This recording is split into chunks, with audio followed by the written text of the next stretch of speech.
Ratusan sopir truk yang beroperasi di Kabupaten Aceh Tengah melakukan aksi unjuk rasa di halaman DPRK setempat.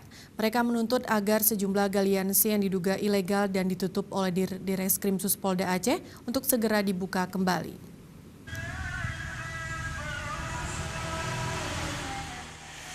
Pasca penutupan sejumlah tambang galiansi ilegal oleh Direktorat Reskrim Suspolda Aceh beberapa waktu lalu di wilayah Aceh Tengah dan Kabupaten Bener Meriah, membuat sejumlah supir truk kesulitan mendapatkan pasir, sehingga mereka menganggur sejak beberapa bulan terakhir.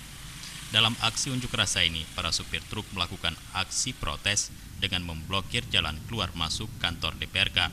Mereka menuntut agar pemerintah daerah melalui DPRK untuk mendorong agar galiansi tersebut dibuka kembali, atau dengan mengeluarkan regulasi kepengurusan yang selama ini harus ke provinsi untuk kembali diberikan kewenangan kepada daerah.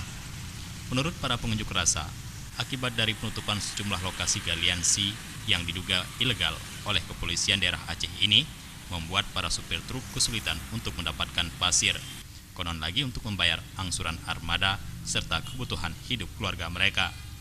Penutupan galiansi diduga ilegal sudah terjadi dalam 2 bulan terakhir, sehingga untuk mendapatkan pasir sudah sangat sulit. Ini aksi pertama, Pak, dalam era kepemimpinan saya di Ketua Organda Aceh Tengah. Baru ini kami adakan aksi karena kami tidak tahan dengan tidak pedulian daripada instansi lain dengan keluh kesah kami ini.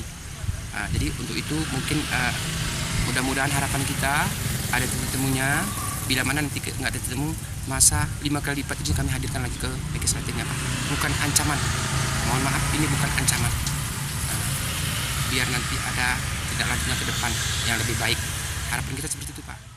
Para supir truk meminta DPRK dan pemerintah daerah setempat agar dapat mencari solusi terhadap permasalahan yang mereka hadapi, baik dengan mengeluarkan regulasi baru terhadap penambangan galiansi ataupun membuka lapangan kerja bagi mereka agar dapat menghidupi keluarganya.